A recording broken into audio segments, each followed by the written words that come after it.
naghihingalo.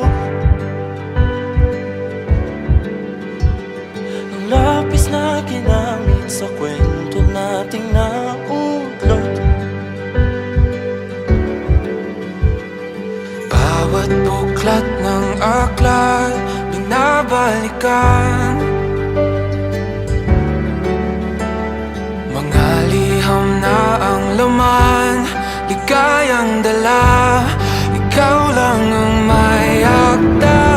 Sa lahat ng pahinang sinulat ng tadhana, Ikaw at ikaw pa rin. ang yugtong paulit-ulit kong babalik-balikan. Sigaw ay ikaw pa rin. Patuloy kong panghawakan ang iyong mga salitang hindi na nakikita sa tingin ng iyong mga mata. Ngunit kung sarado na ang puso sa nadarama, pwede bang isipin mo kung bakit tayo nagsimula? Ating katotohanan ay naging isang nobelang winakasan ng pagtutudang di na nalabanan. Nais na maramdaman muli kung paano isulat ang pangalan mo. Ngunit bawat letra'y mahirap nang iguhit, dahil binubuo nila ang iyong mga pangako. Sa lahat ng pahinang sinulat ng tadhana, Ikaw at ikaw pa rin.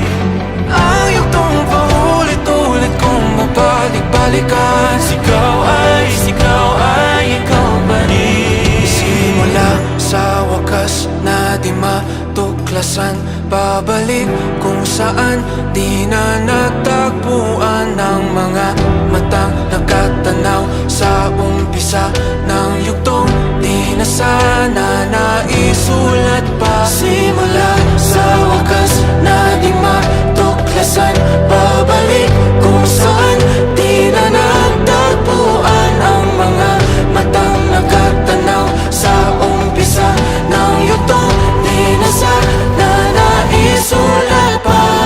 Sa lahat ng pahinang sinulat ng tadhana, Ikaw at ikaw pa rin.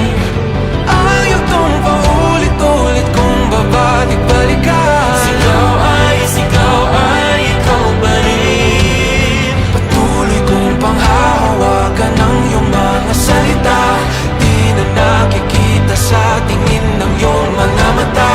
Ngunit kung sarado na ang puso sa nadarama, pwede bang isipin mo kung bakit tayo nagsimula?